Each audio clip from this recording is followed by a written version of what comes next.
Good morning, everyone.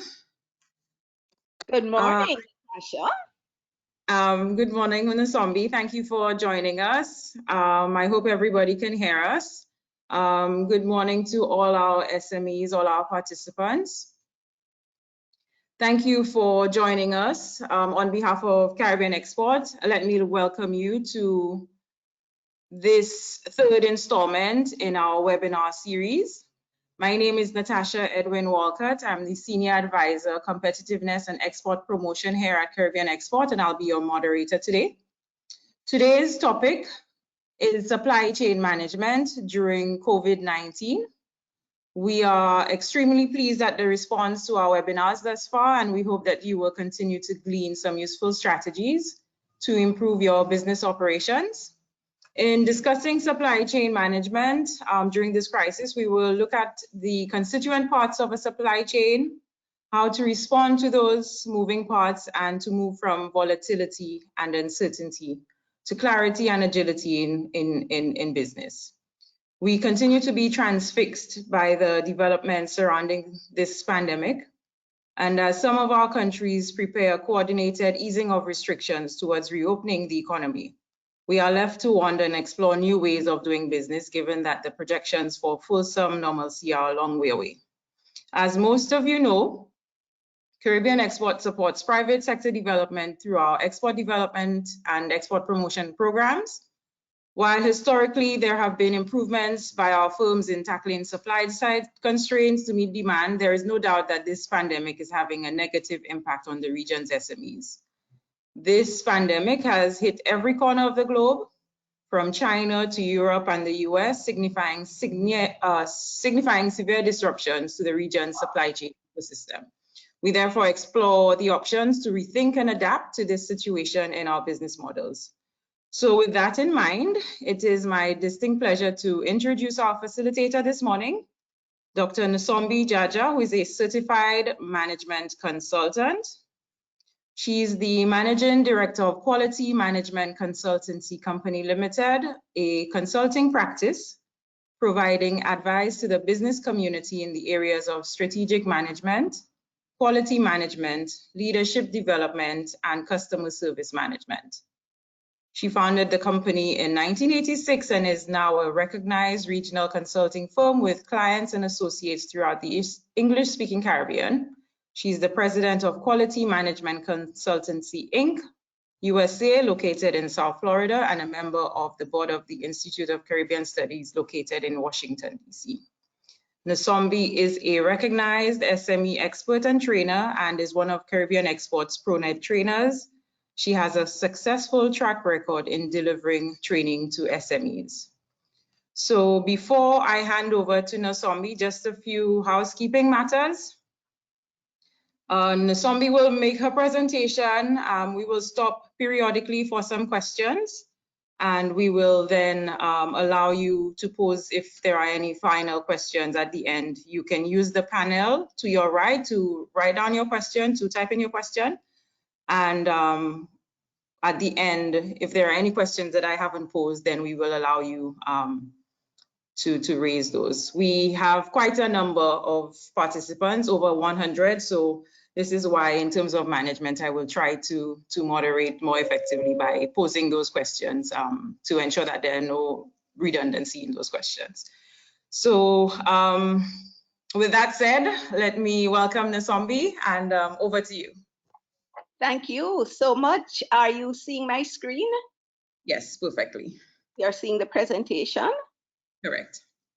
I need to put it on slideshow. There it is, talking export. And good morning, everyone from all over where you are joining in from. It's such a joy and a privilege and a pleasure to be sharing this session with you. The session today is on supply chain management.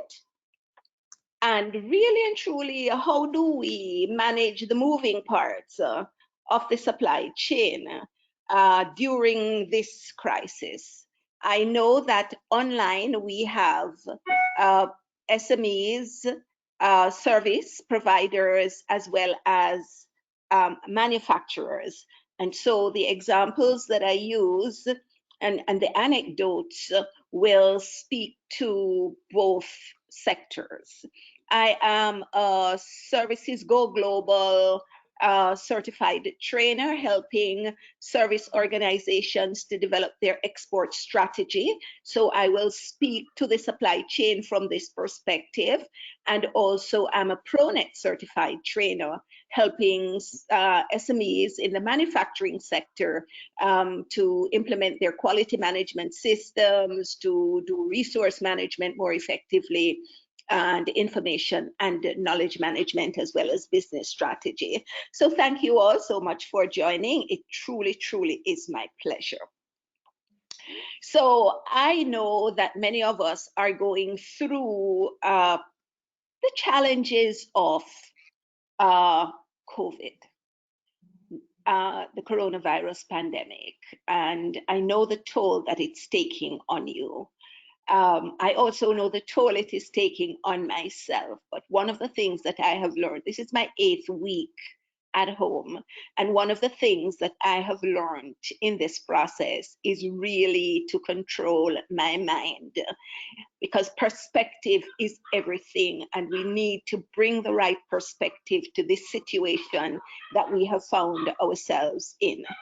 And the situation is we have no control over what is happening. I do apologize. Are you seeing the, is it on slideshow? It doesn't seem to be on slideshow. Sorry. Yes, it is now on slideshow.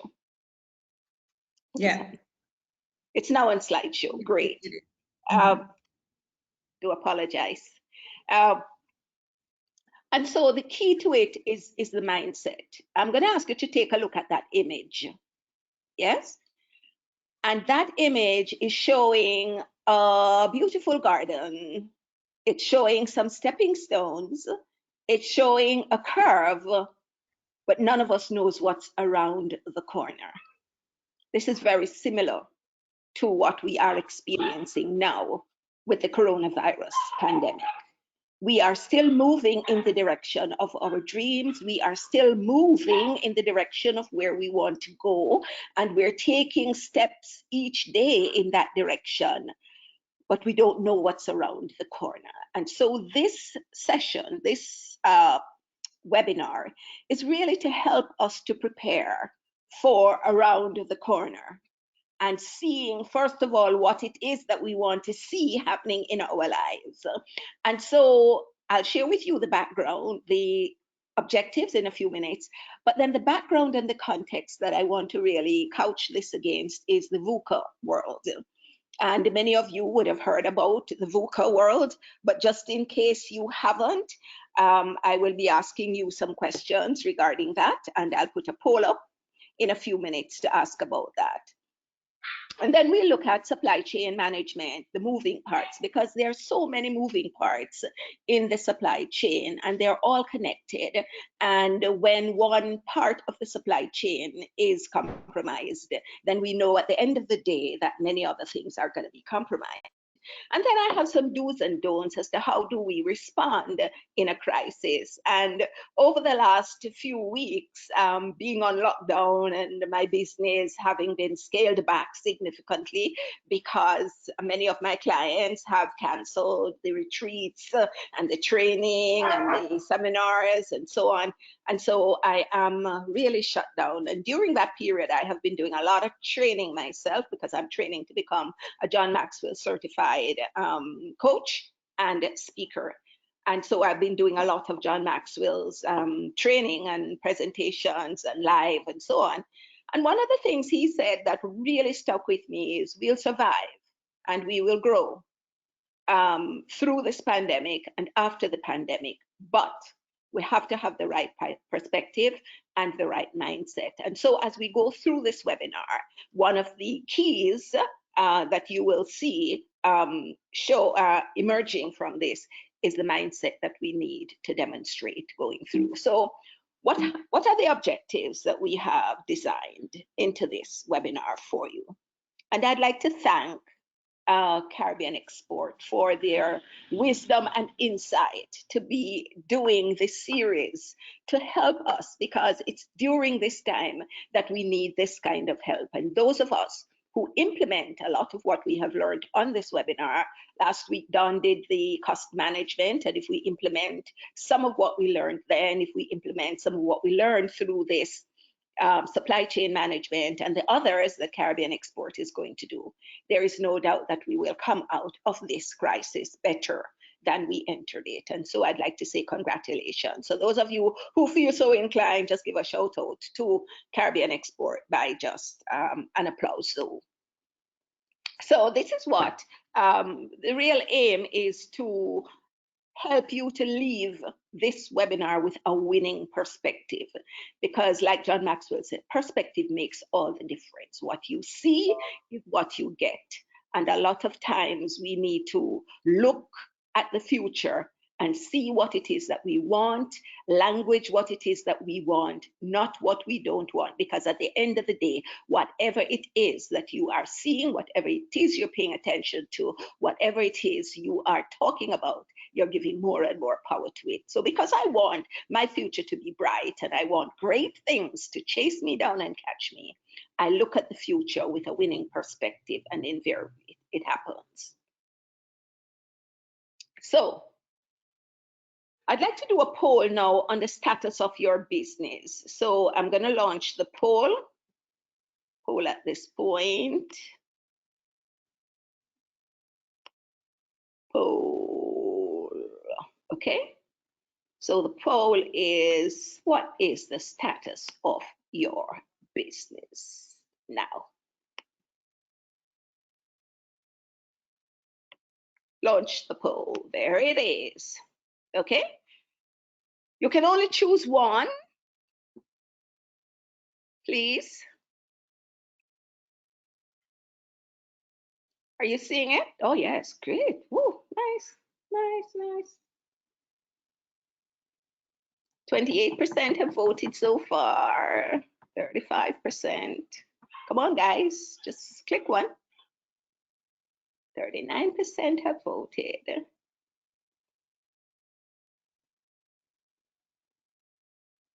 All right, I'm going to give you another 30 seconds, and then I'm going to close the poll.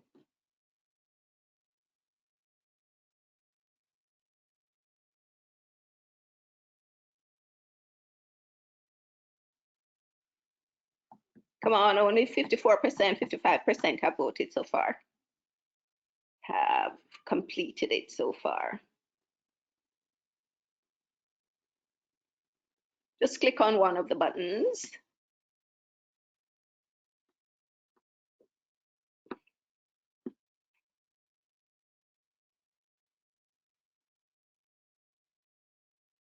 Okay, I'm going to close the poll now.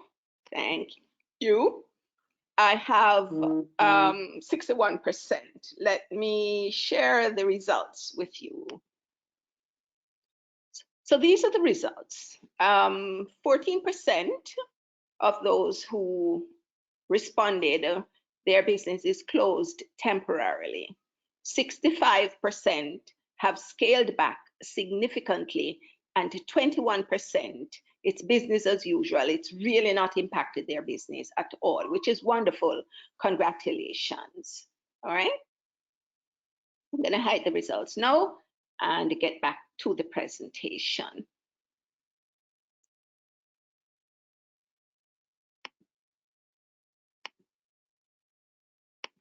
Great.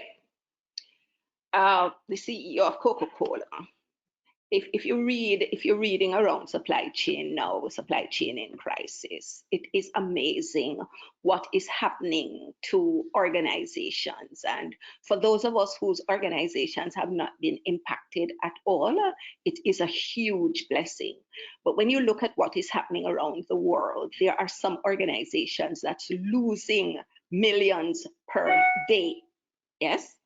There are some that are losing billions for the period since January to now. There are some people who have lost their jobs, who live from paycheck to paycheck, and have no money at all, don't know how they're going to feed their children. This disruption has created challenges in people's lives and business these challenges are unprecedented.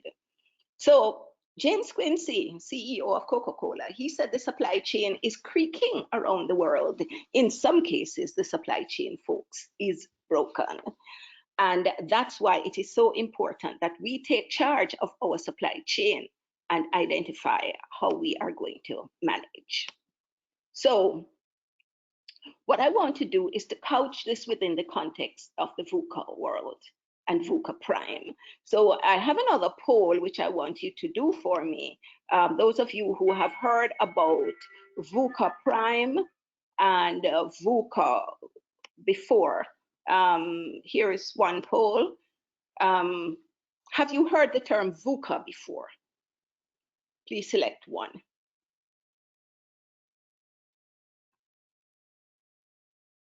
V.U.C.A.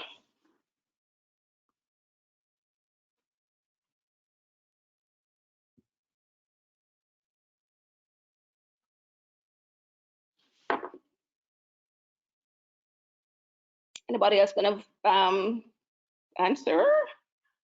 All right, so we'll close the poll in another 20 seconds.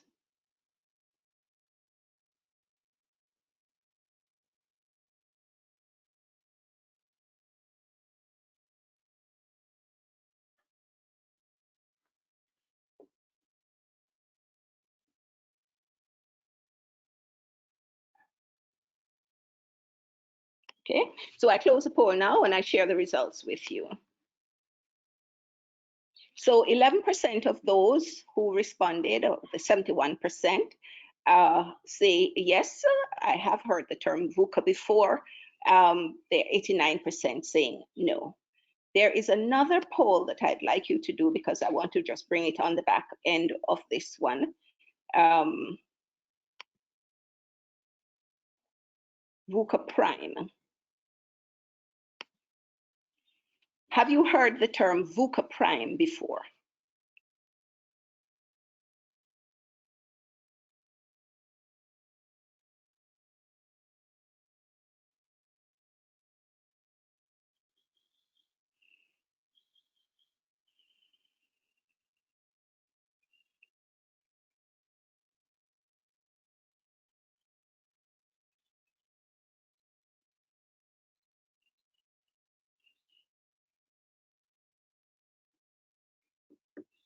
Okay, give you another 20 seconds.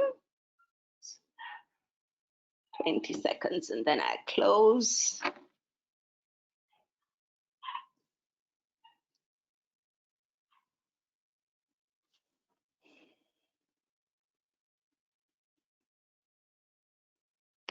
Close the poll, share the results. So 2%, yes, I've heard about V.U.C.A Prime. 98% no, I've not heard about V.U.C.A Prime. Very good. So we're going to get into some very interesting information, provided with some very interesting information on V.U.C.A and V.U.C.A Prime. Okay, so V.U.C.A means volatility, uncertainty, complexity, and ambiguity. And this term has been around for years, you know. It's a business term that describes the environment in which we operate. And later on down, there is a slide which gives you some YouTube references and that you can actually go and watch some very interesting videos on V.U.C.A and V.U.C.A Prime. The environment in which we're operating is volatile. Even before the coronavirus pandemic, it was volatile for many of us. Uncertain, complex, and ambiguous. And for those of us who are consultants on the webinar, who help organizations with the strategic management, this usually is a backdrop to the PESTLE analysis when you look at the environment in which organizations operate. And so a good PESTLE analysis will look at various aspects of the environment and couch it within V.U.C.A. It also allows us to do some scenario planning. And even with the best scenario planning, I do not think any of our organizations had prepared for anything like this pandemic, even though this pandemic has been kind of predicted, it's been talked about for a long time, but because it was so far-fetched, I don't think many people paid attention to it. The thing is, though, is that V.U.C.A, volatile, uncertain, complex, ambiguous, it's a very fragile environment. Yeah. And so in order for us to move from fragile to agile, which is what V.U.C.A Prime expects of us, it requires visioning in a different way than we have done it. Really understanding what it is that we're dealing with and understanding what it's going to take to get us to where we want to go. It requires clarity on our part of what we know and what we do not know, but it requires a type of agility that we have never experienced before. And when I do workshops, I look at employability skills, because we say that in the new world of work, security lies not in employment, but in employability. Whether you're self-employed, whether you're a consultant, whether you're a service provider, you have to be getting contracts from your clients. If you're in manufacturing, you have to be able to sell your products to your clients. And so there is a certain agility that is required. And so when we look at the V.U.C.A world, we can get very fearful and we can get very anxious and so on. But if we pivot from fragile to agile, then a whole new perspective we're going to have, a whole new posture we are going to have, a whole new clarity. We are going to see things through a different set of lens. And that's what I want to help you with today as we look at the supply chain. So when we look at supply chain management, there are a number of different components, and we really have to take a strategic approach to it. Is it time now for a question, to take questions, Natasha? I saw two hands raised. Just Okay. 1 minute. All right, great. So we can take a look at the questions. Yep. Where are they now? Bear with me, they're like 167. Todd Leger, I see your hand is raised. You can go ahead, let me unmute you. Did you have a question? Remember, we had asked him to write the questions. Yeah, but, okay, he's taken it down. So no, he doesn't have a question. So okay. I don't see any specific. No, so you can continue. You can continue.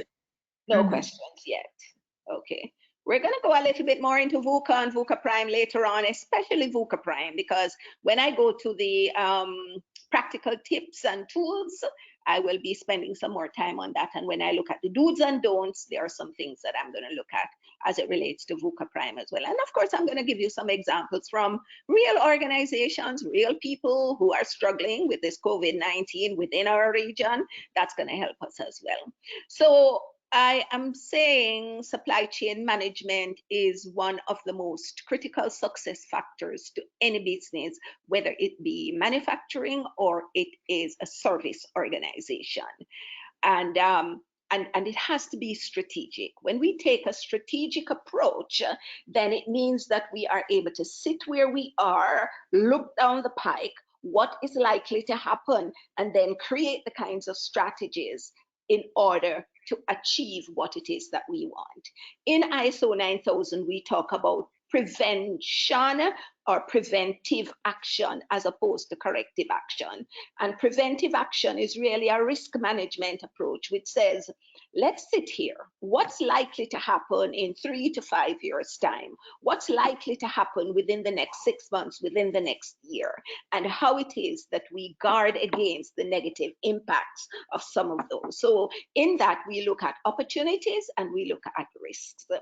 in the supply chain strategy, these are some of the things that you need to look at. And the supply chain strategy should be an integral part of your business strategy.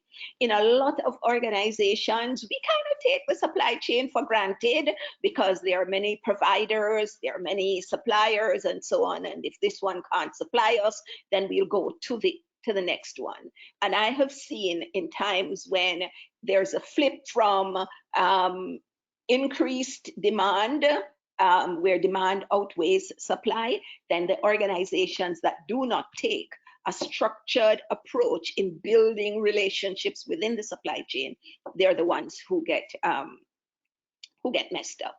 So as part of the supply chain strategy, it requires supply chain planning. Yes, look at your business upstream, downstream. What is required within that long supply chain? What are the key? There are some components of the supply chain that are more equal than others. Remember the animal farm story?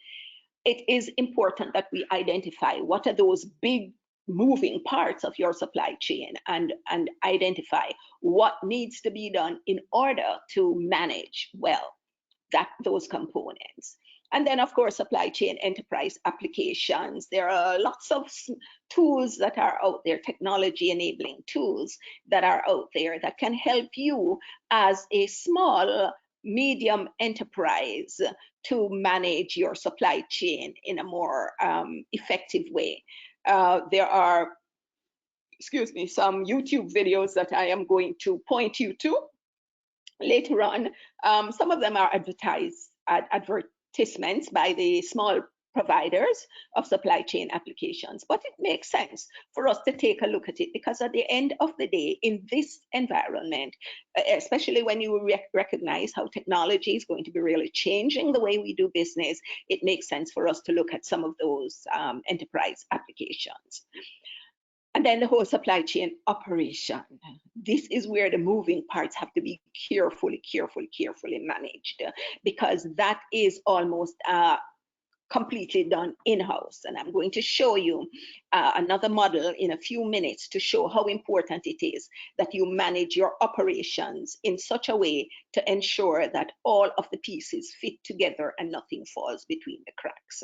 And then, of course, you have procurement. Procurement is a critical part of the supply chain management, and notice it is just one part. In a lot of cases, there are organizations that think that procurement is the supply chain. It isn't. And then the whole business of product lifecycle management and logistics. Now, some of these are done in-house, some of these are outsourced, some of these are contracted in, and so it is contracted out, I'm sorry. And so it is important that you understand what the various components of the big supply chain, and whether you're a small organization or you're a large organization, this is important to you.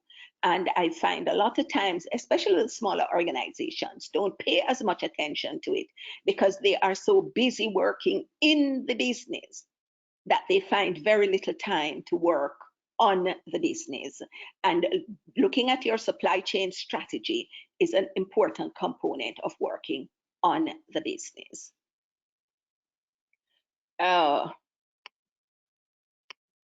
So take a look at this model.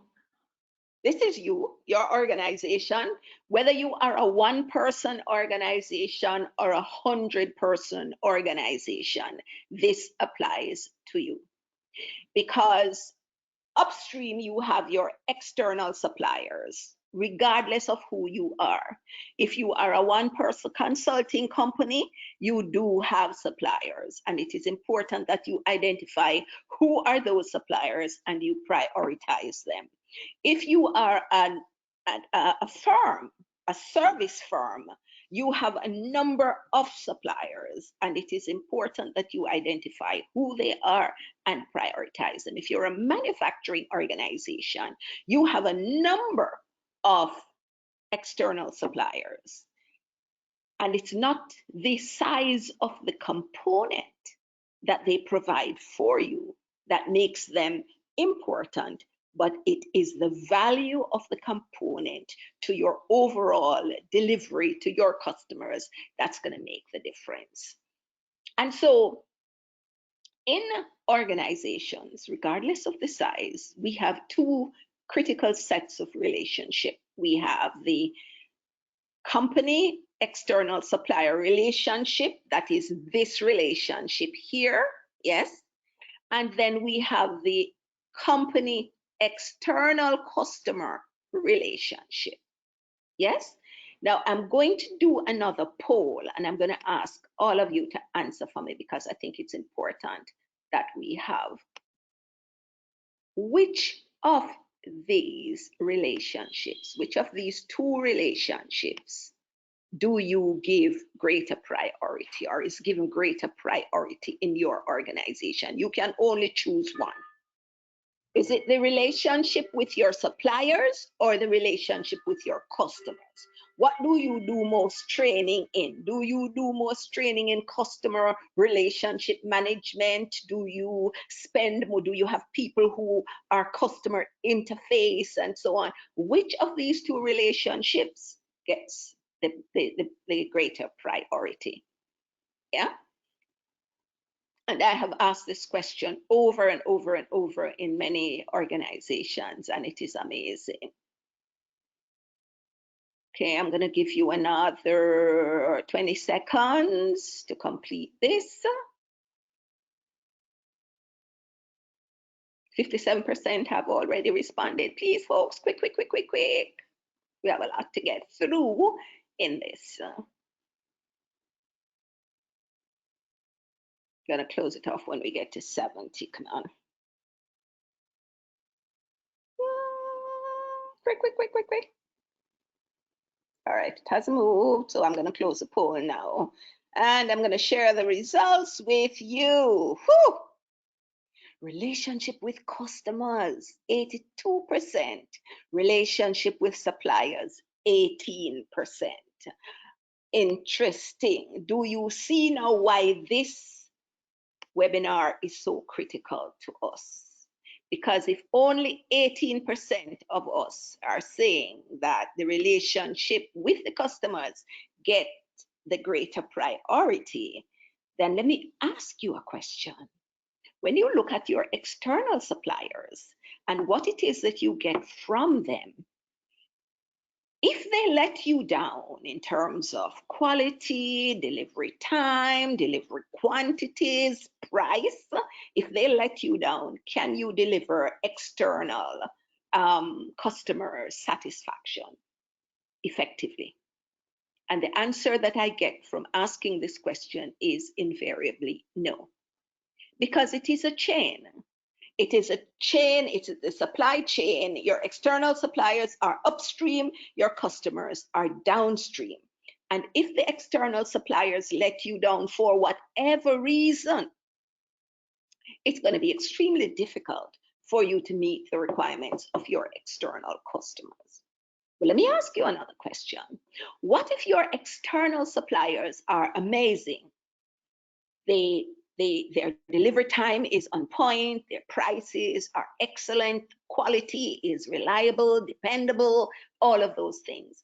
Does it necessarily mean that you will deliver external customer satisfaction consistently every time? And when I ask that question in organizations, I get the answer no. Why? Because within ABC company is another chain, just like the external supplier chain, supplier customer chain. There is an internal customer supplier relationship within organizations, which is not always very well managed. And the reason for this is there are so many silos in organizations. People operate in what we call functional areas, their desk, their roles, their responsibilities, their job descriptions. And we do not understand that the processes that deliver exceptional service and exceptional products to your customers run across departments. They run across functions. So you see, if this chain in the organization is broken, and there are several places in which this chain can be broken, the person who is impacted negatively would be your customers.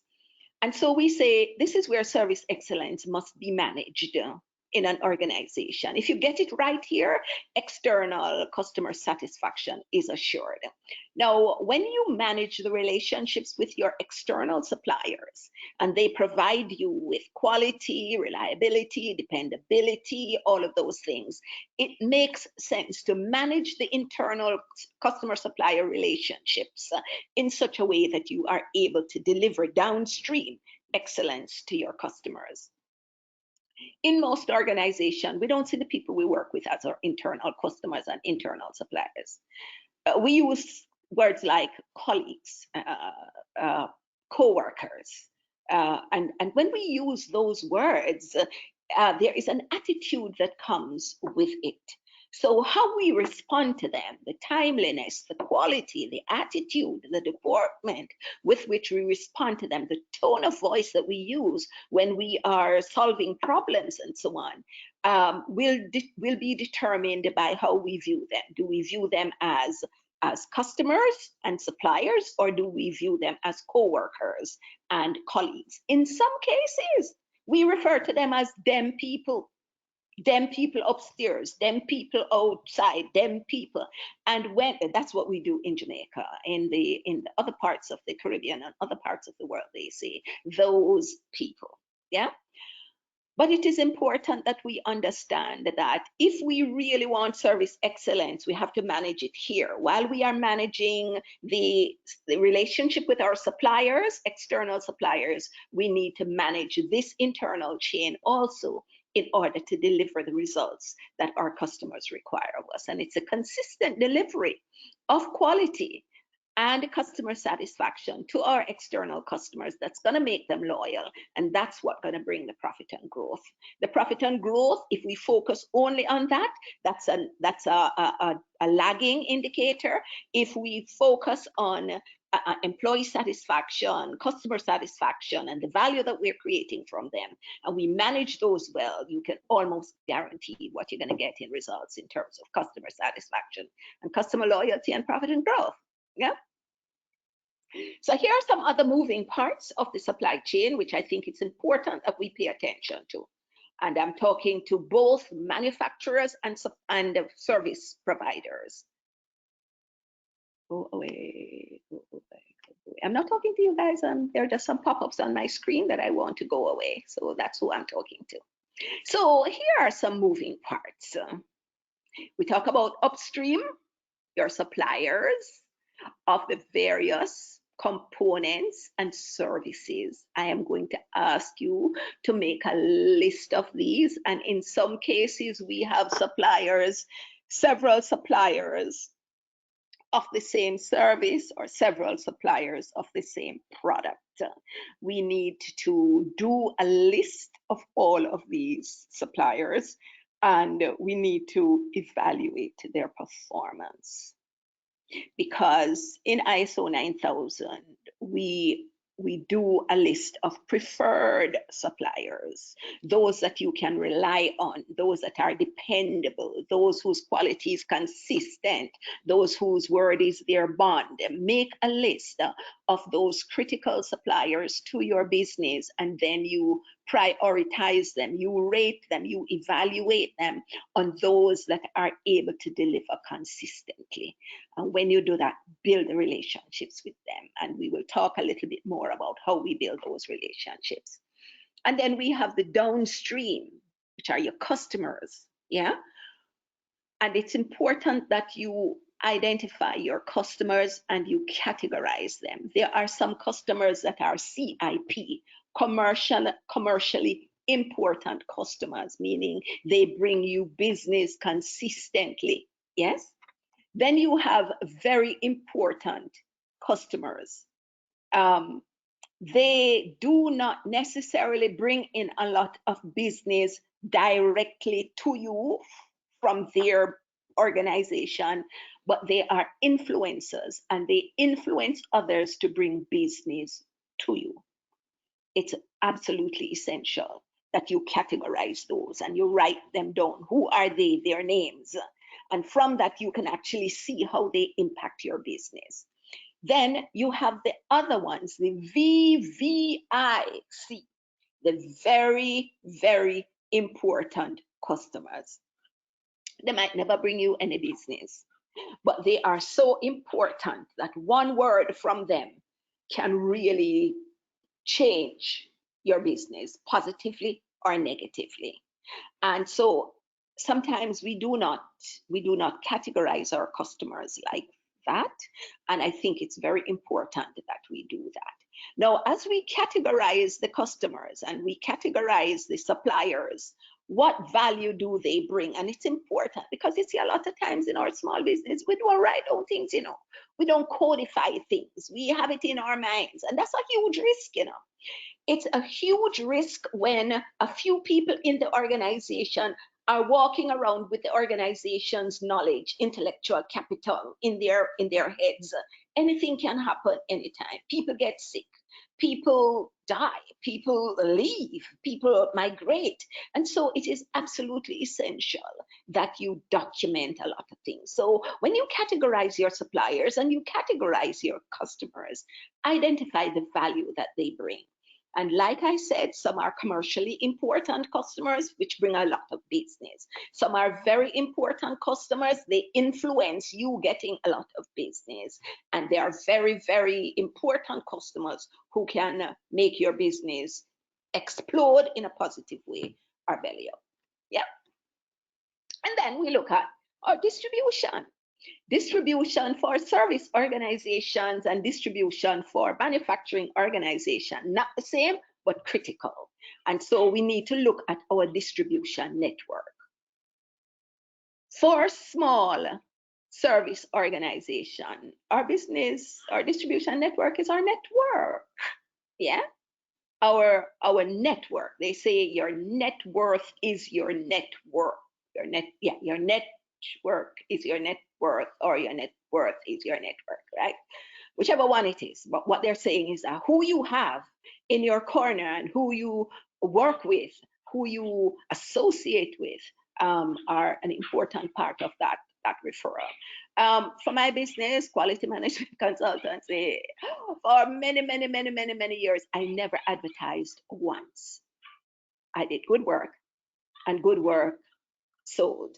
I say to my my MBA students when I teach them quality management that quality sells, quality pays, and that we cannot afford, especially in this COVID-19 environment, to compromise on quality, because it is the sacrifices that we make to deliver excellent quality, regardless of what it is that we're doing and regardless of what the cost is, that is going to determine how we emerge out of this. So take a look at your distribution network, and later on, when I look at some practical tips for the small service organizations, I'll give some tips as to how we build this distribution. And for the manufacturers, we can look at how it is that we're going to use the solid distribution network that's already there.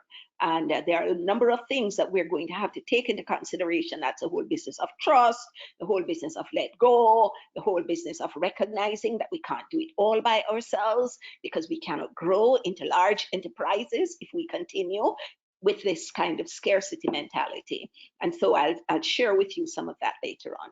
And then the whole business of logistics. And we have to look at logistics now in the larger sense, because many of us rely on export, because the markets that we are operating in, the markets are just too small.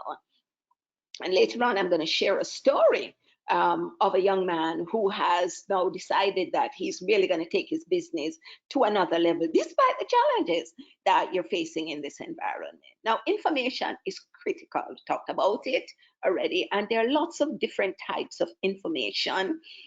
information that's out there about the market, information that's out there about the sector, so the market intelligence, market information, and so on, that we really need to spend some time identifying the critical pieces of information that's going to help us.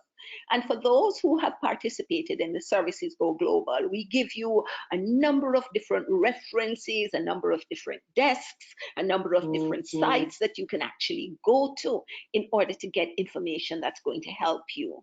The whole business of inventory, we really have to take a look at that in a serious way, because with the disruption that's taking place now with COVID-19, it has affected inventory in a serious way. And so what this forces organizations to do, especially manufacturers, to look at alternatives, and the alternatives can take you to another place. It also, we as consultants, we don't have much in terms of inventory. I keep a minimum inventory for things like my coaching, the coaching side of my business. And when it comes to inventory for the consulting side, I have zero inventory. Yeah. And then, of course, the whole business of cash flow. Cash flow is an important part of your supply chain. It's really very difficult to manage in a situation where your cash flow is compromised.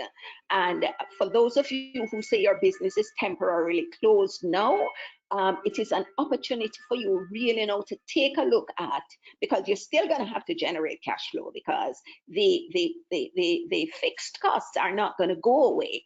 If you're paying a mortgage, if you're operating from home, you're paying a mortgage, and that mortgage is not going to go away. Even if you ask for a moratorium for 3 months on your mortgage, what's going to happen is that they're going to add that to the back end of the mortgage. You still have to pay it and the interest, of course.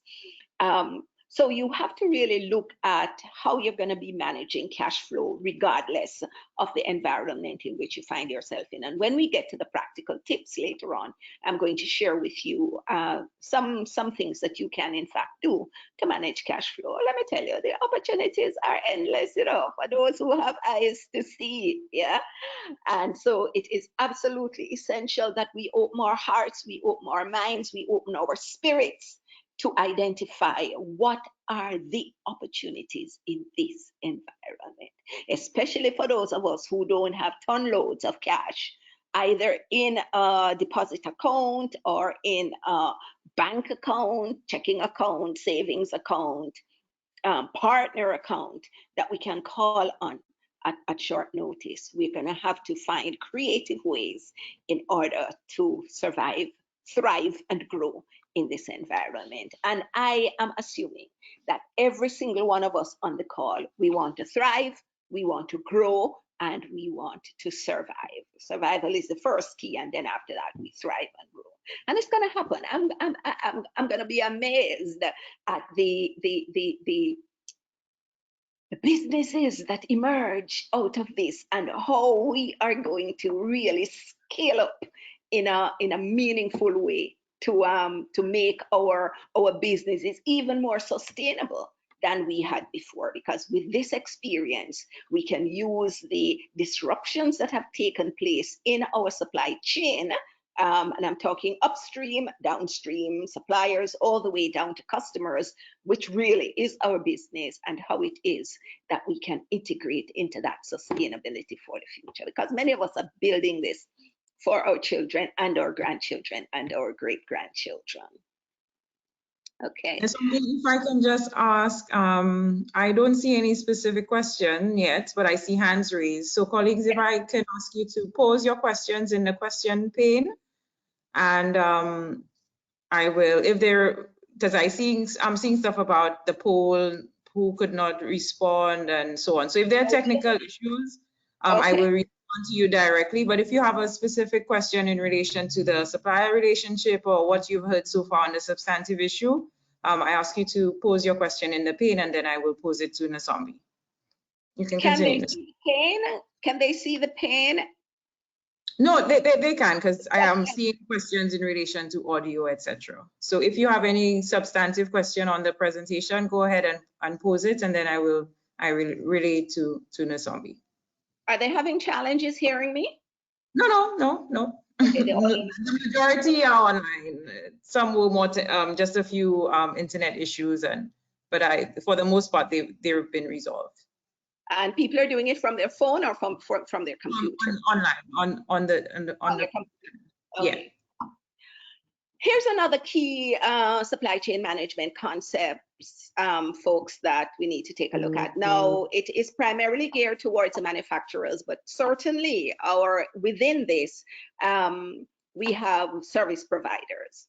So we have raw material, and the green arrow shows the movement from raw material all the way down to the customer.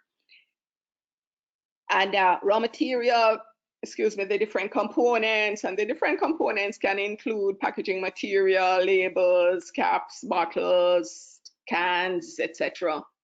Manufacturer, and that's where the production takes place, the formulation, and the production, and then there's the retailer and the consumer. These are critical parts of your supply chain, folks. And I'm speaking specifically to the manufacturers now. We really need to build relationships with these components of our supply chain. And it cannot be just the downstream ones, it has to be the upstream ones as well. Now, many of our suppliers of raw material, depending on the nature of your product, are local suppliers. And these are local suppliers who may be purchased from local farmers and so on. Right now, here in Jamaica, we are having almost a glut of certain types of fresh fruits and vegetables and foods because the hotels are closed. And many of these farmers are accustomed to delivering volumes almost on a daily basis to these hotels, yeah? And now there is a glut.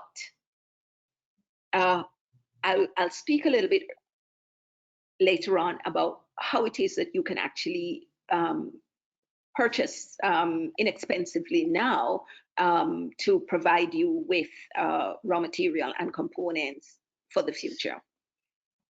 But there are lots of businesses that have emerged out of this situation. There are people who are purchasing from the farmers and having what we call farmers market. So they're putting baskets together, fruits and vegetables and so on, and packaging those baskets for not a nominal fee, but affordable. And let me tell you, man, the take up is unbelievable. So whereas we see in the United States that farmers are crushing the foods in the fields to put it back in the soil because they have no place for it, in a lot of cases, I don't know about the other countries in the region, but especially in Jamaica, people are finding creative ways to get these products to the market and to people who need it.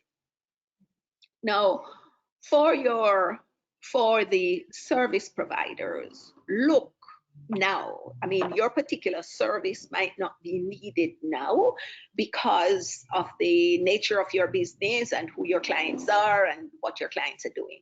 But take a look at the environment. What are the opportunities that exist now for you to take a look at the supply chain? And where in the supply chain can you provide some meaningful service that will help others and in the process help yourself? So strategic supply chain management consists of developing smarter ways to choose what it is that you're going to do, to choose who you're going to buy from, and to choose who you're going to sell to as your business partners. It requires you to really just sit and look and see where the opportunities are. Each interface in the supply chain represents movement of goods, information flows, transfer of title, meaning ownership, and purchase and sale. Where are the opportunities that are in this for us? The fact that we have always done business a particular way does not necessarily mean that's how we will always have to do business, because it might not be relevant anymore. But guess what? There are other opportunities that exist for us to manage, for us to survive, for us to thrive, for us to grow in this environment. Any questions yet, Natasha? Yes.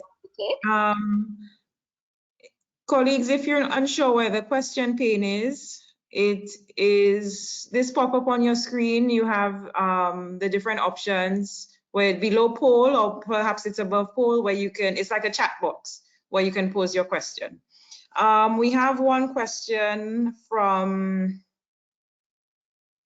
Diane Roberts, who says, this is the second time this week I'm hearing the need for greater agility within the context of our businesses.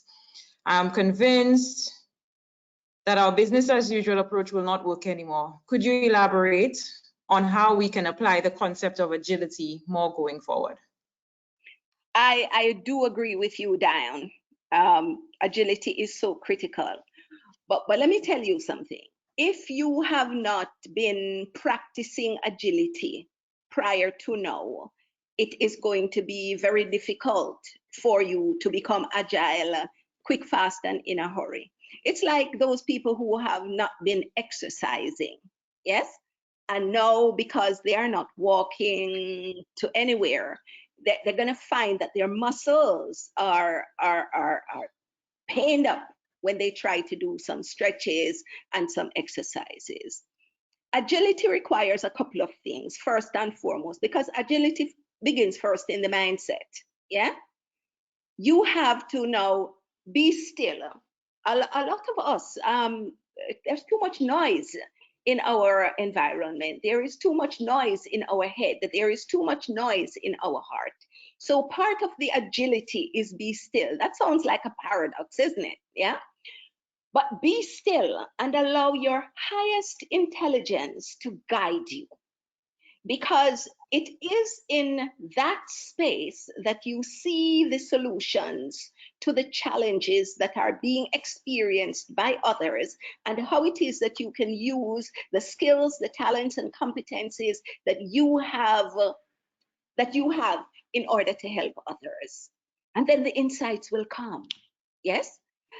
And when the insights come, it is important that we don't question it. The buts. But I don't have this, I can't do that, but. Stop. Because once the insight comes, the insight is coming into your highest intelligence, which is your spiritual intelligence. And this has nothing to do with religion. This has to do with how we are wired as human beings. We all are spiritual beings seeking living a human experience. And so if we allow ourselves to be still and allow insights, our spiritual intelligence will guide us. Now, when that happens, we need to respond. Now, when I was doing my research on how leaders develop spiritual intelligence and how they use their spiritual intelligence to guide them to become more effective leaders, one of the quotes that I met up on was a quote by Einstein. Now, I have always seen Einstein as one of the greatest scientists of all times. And Einstein says, our intellectual intelligence is our servant. Our spiritual intelligence is our master. Yet we often honor the servant and ignore the master. Now that's where Einstein's quote ended. Now I extended Einstein's quote in my dissertation to say, when we ignore the master and honor the servant, we do that to our peril. Now in this COVID environment, we really need to honor our spiritual intelligence, because this is where we need guidance in the most serious way.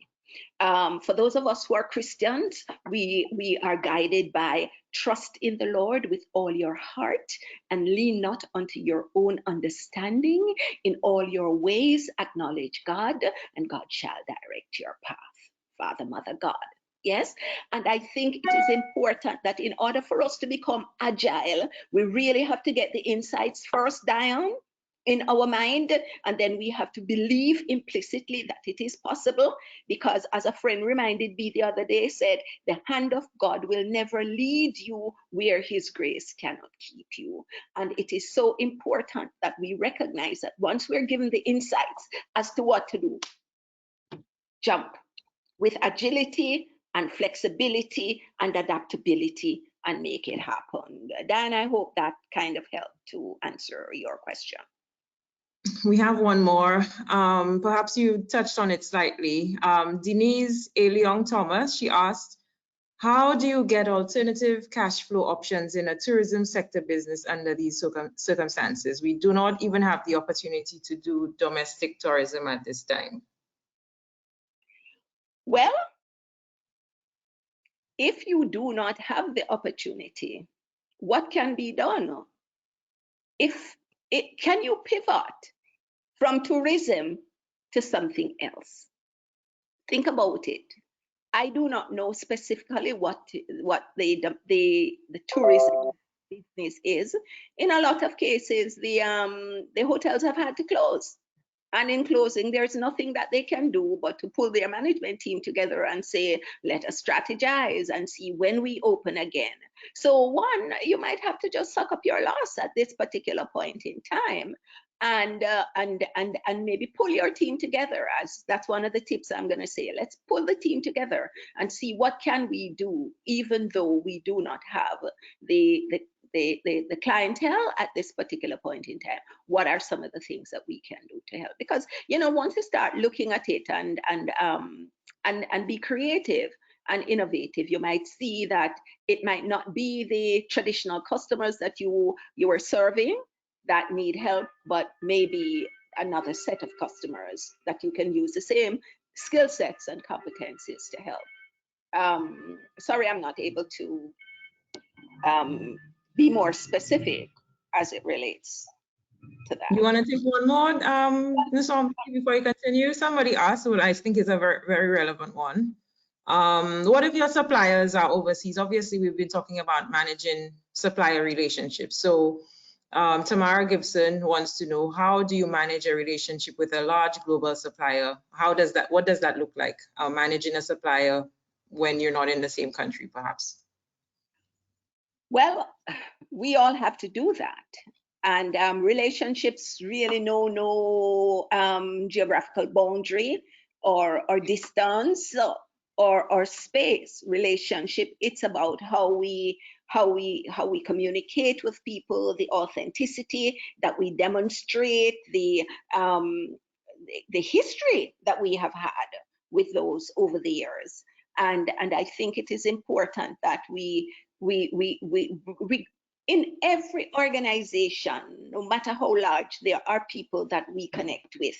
And especially for some of my clients who deal with overseas, large global suppliers, the relationship is actually institutionalized, but it is also around relationship capital and who it is that we deal with in the organization, regardless of where they are, whether they're in China, where they speak a different language, or in Africa, where they speak different languages, or right next door to us.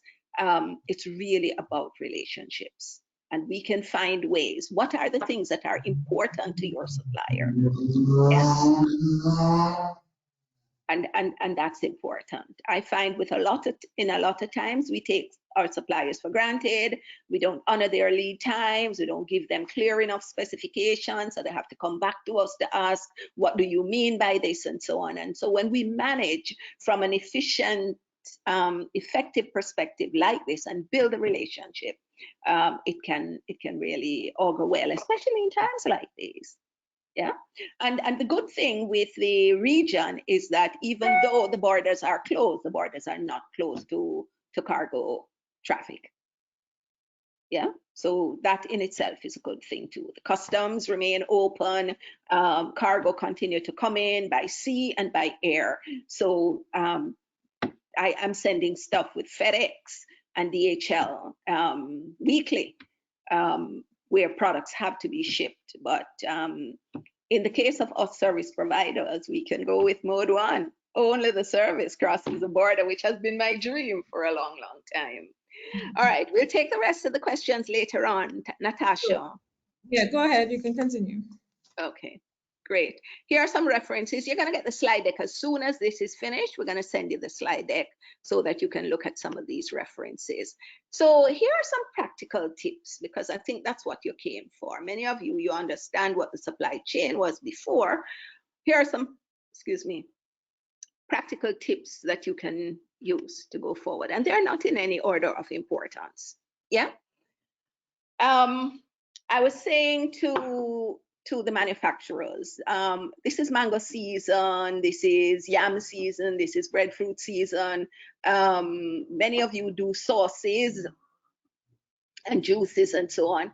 This is a good opportunity to purchase raw material and freeze them, prepare them and freeze them so that, especially raw material that does not deteriorate by freezing, and so that you can have adequate supply of raw material to keep you going. Build stronger relationship. And I'm going across here now. Build stronger relationship with your suppliers. Demonstrate care and empathy. It is important that you recognize that not just you going through this, but your suppliers are going through challenges as well. And sometimes it's just a matter of just reaching out to them. I have called my clients, just to say hi and how it is that you're doing, offering a change management webinar to them for themselves and their staff, just so that it can help, because change management is one of the things I do for a living. And so I am offering the change management webinar to my clients and their staff to kind of help them to cope through this period. So demonstrate some kind of care, demonstrate some kind of empathy. I do that for my suppliers as well, even though I don't have many. This is the opportunity for you to look at creative products. There is a young man online who has a high-end catering business. And with this COVID environment, that business has been scaled back significantly. But a few years ago, he decided to create his own products. Created own sauces, pestos, sauces, dressings, and so on that he used in his catering business. And then he decided to make it a product that is sold on the market. And so he used to do like small quantities that are sold in the high-end supermarkets. That young man used the downtime during this COVID environment to scale this business. And so he sat down with his team to look at what are some of the things that we can do. And it's amazing the bold steps he is making in order to expand that business, talking about renting additional manufacturing space in a time when his catering business is affected significantly. So his cash flow is affected significantly, but he's not retreating into that space of fear. He is stepping forward and saying, I can use this opportunity to scale my business. So he's stepping out boldly. And I say to you folks, when you get the insights, step boldly, because Thoreau said, if one advances confidently in the direction of their dreams, endeavoring to live the life they are imagining, they will pass invisible boundaries and meet with unexpected success in common hours. And Shakespeare said, fear and doubt, they are our enemies. That's not the word he used. Which cause us to lose the good we might oft win by failing to start or stopping in midstream. This is not the time for us to be fearful. This is the time for us to advance boldly, because it's those of us who advance boldly that the way will be made. Those of us who are Christians, we know the Lord makes a way where there seems to be no way, but my coach tells me that not even God can steer a parked car. So if you allow the COVID environment to make you, to freeze you at this point, and you're not going anywhere, not even God can steer that car. You have to get up, you have to be doing things, you have to be seeing what the possibilities are and move in the direction. And my coach says, if as you're going down the lane and you're not seeing what it is that you want, and you make a 1 degree turn, that 1 degree turn that can take you to places that you never dreamed possible. So go into your creative space. All of us have that we're left and right hemisphere brain. Let us go into the right hemisphere part of our brain and become really, really, really creative. Many of us are socialized in a very logical, systematic, linear way of thinking. This is the time for us to start our tapping into our creative thinking in order to find it. My son, who has a catering business and that has been scaled back, and he's doing the sauces and expanding the production of his sauces and so on. He's now doing online recipes and videos demonstrating how to use these products. So people who are now not being able to go to restaurants and so on can do these things at home for themselves. Focus on the welfare of your staff. I think it was Richard Branson or somebody else who said, this is not the time for you to let go your staff. This is the time for you to help them because many of them live from hand to mouth. They have a family to feed, they have rent to pay, they have mortgage to pay, they have students loan to pay. And so this is the time for you to help them to find ways in which they can survive. For those of us who have debt, yeah, we just expanded our business, we borrowed money to do it, and so on. Let's talk to our bankers. Let's talk to these people. Let's ask for a payment holiday. If you don't ask, you might not get. And if you ask one time and you don't get it, keep on asking, because the Bible says, ask and it shall be given, seek and you shall find, knock and it shall be opened. And in that same Bible, it says, you ask, you receive not because you ask not. For one of I don't have much in terms of debt, but I bought a new car 2 years ago, which, you know, I said I wasn't going to buy a new car, but then I ended up buying it, right? So I called the bank, and I asked for, actually I wrote them and asked them for a 3-month moratorium on the payment. And they said no. And they took what I had in savings towards the loan.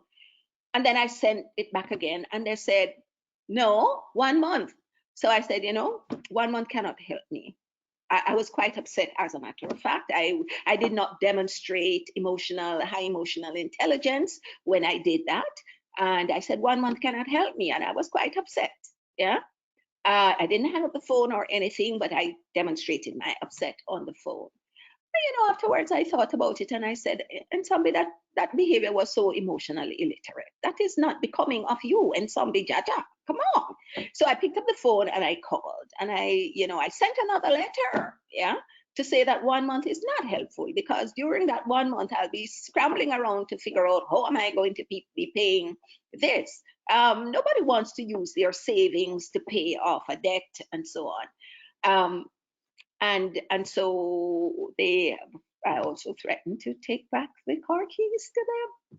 And they called me the other day apologizing and saying, well, you know, their cash flow is impacted too, and so forth. So they will give me 2 months. And at the end of the 2 months, they will consider it.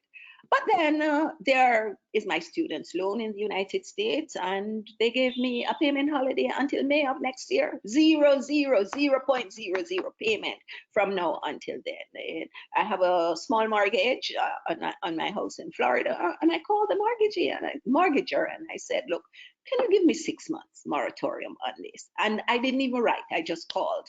They put me onto my account manager. So folks, ask, yeah, ask for payment holidays. The credit card companies are not going to give you any payment holidays, but the bank will give you payment holidays on loans that you have. Talk to your landlord. Talk to your, for those of you who are paying rent, talk to your landlord. The landlord is having problems as well with cash flow. Talk to them, because you never know. Ask. And you receive not because you ask not. Do not tell yourself no before they tell you no. And ask. And if you ask once and you don't get, ask again and ask again. Okay? It is important that you engage your team. Your team, they have some really good ideas. So, because remember, they're in the trenches, you know, and that's one of the things I learned about Japan. I learned in Japan when I was studying quality management there many years ago. They work with the people who are in the trenches to identify solutions to problems that they are experiencing. Pull your team in. Some of them are smarter than you. Some of the solutions that I have gotten in order to manage more effectively is from my helper. I get it. Yeah. My helper who is not anywhere as educated as many of us, but they have some solutions that you'd be surprised can help you because they have to manage their families in this environment. And this is a time for new product development. Go into your creative energy, be still. Edison goes to the land of solution. He said, pose the question before you go to sleep. Pose the question. What is the answer that you are, not what the answer, what is the question that you would like answers to? What are the new ways in which I can help my clients to survive through this and grow through this environment? Show me how I can use my talents and my skills to help them. Yeah, how can I use the products that I currently have and modify the products that I currently have to be more relevant to the environment in which we're operating? Folks, there is a spiritual solution to every problem. Wayne Dyer said that. And so it is important that we go to those places to find the answers. And then wrapping up, here are some do's and don'ts. Stay focused. This is a do. Stay focused. Think about others more and less of yourself, because when you take the focus off yourself and you identify how can I use what I have in order to help others, it's amazing how the opportunities are going to come. And look for the opportunities. What can you do to impact the lives of others positively? It's critical. And go to that place of stillness. And at night, just before you go to bed, pose the question. And I guarantee you that in the process, the answers are going to come to you. But you see, when the answers come, sometimes it can be very bizarre. Because sometimes God tells us to do some things that you wonder if God has sense. Yeah. But when you act, when you step out, it is amazing the difference that it makes. I could tell you some stories of just acting, even when it seems so crazy that don't make any sense, but do it. And as you step, you see the opportunities. Don't give up. Manage a relationship with your suppliers. Reach out to your suppliers. Tell them that the business kind of temporarily closed. No, you're really not doing much business, but you really want to just kind of work with them in the future. Is there any way that I can help you? Are there any skills that I have that can help you and help your staff and so on? This is the time for us to demonstrate greater empathy. And when we do that, you'd be surprised to see how we manage really well our supply chain. And even if it's some global suppliers, you know, that we think do not need anything from us, folks, you'd be surprised. Just reaching out with a telephone call or an email or something or a WhatsApp message, say, I'm thinking about you. We're all going through this thing together. Is there anything that I can do to help? And just give a word of encouragement, because one of the things about us as a people is that we, from our heart, will come such wisdom, and just one word can change the difference in somebody's life. So in this environment, while our business is scaled back significantly, while our business is temporarily closed, still reach out to your suppliers, all the suppliers in the different components of your supply chain, and just a word, just touching base, just saying, hi, how are you doing? We're going through this together, and we're going to make it happen. And so in pivoting from VUCA to VUCA Prime, start with your vision. Vision over volatility. Have a clear purpose and a tangible vision of the future of your organization, the future of your life, and make sure it is understood by everyone, and remain flexible on how you're going to get there. Don't chart a path that you're not going to be able to veer from. Remain flexible. VUCA, understanding over uncertainty. perceptual flexibility to consider and adapt multiple perspectives from across the organization, creating mutual understanding to move forward despite the fear. And this is where you engage your people in conversations and discussions. And I'm not talking about just your internal people, excuse me, but your customers and your suppliers and so on. Have a little Zoom meeting with them to talk about really what is happening and how you're thinking and how you plan to overcome. C, for clarity over complexity, create plausible understanding, explaining the why and the context through storytelling, as great leadership inspires people into action of shared goals. One of the things that helps me is to look at my history and where I'm coming from to where I am now, and look at the hurdles that I have been able to scale over, not through my strength, but the strength of the God that I serve, who provides the wind beneath my wings to be able to scale these. And I'm able to share those stories with others. It is amazing how compelling these stories can be in really just helping people to shift their perspective. You see, Vision, Joel Barker says, without action is merely a dream. Action without vision just passes the time, but vision with action can change the world. And we talk about agility, Dan. Agility over assumption, agility over ambiguity. Build fluidity and resistance by distributing leadership and decision making. Mobilize your people. They are amazing. They have intelligence that you never imagined. They have wisdom which belies their educational status and their status in the organization. Mobilize people. You get some brilliant. My son has a steward on his team called Kevin.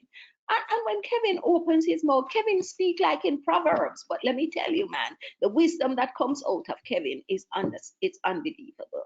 And Kevin is the steward, meaning the one who wash up the pot them and clean up the place and so on. Folks, engage your team in a very meaningful way. Pivot from V.U.C.A to V.U.C.A Prime. Pivot from fragile to agile.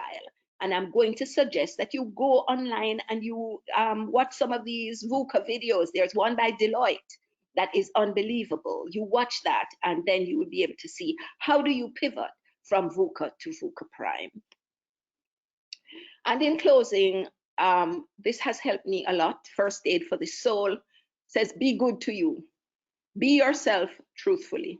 Accept yourself gratefully.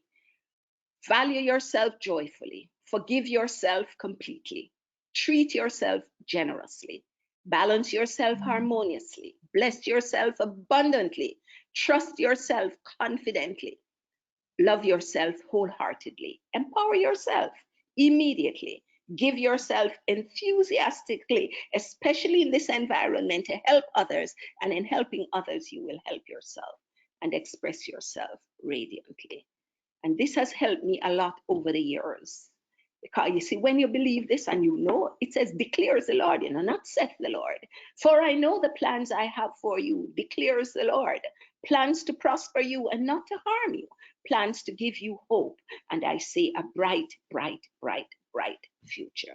And when you believe this, then when you really sit and be still and ask for direction as to how to build the relationships within your supply chain, upstream and downstream, how you pivot your business to the next level using this crisis environment as the opportunities arise. When you ask those questions, the responses are going to come to you. And when you get the responses, take action.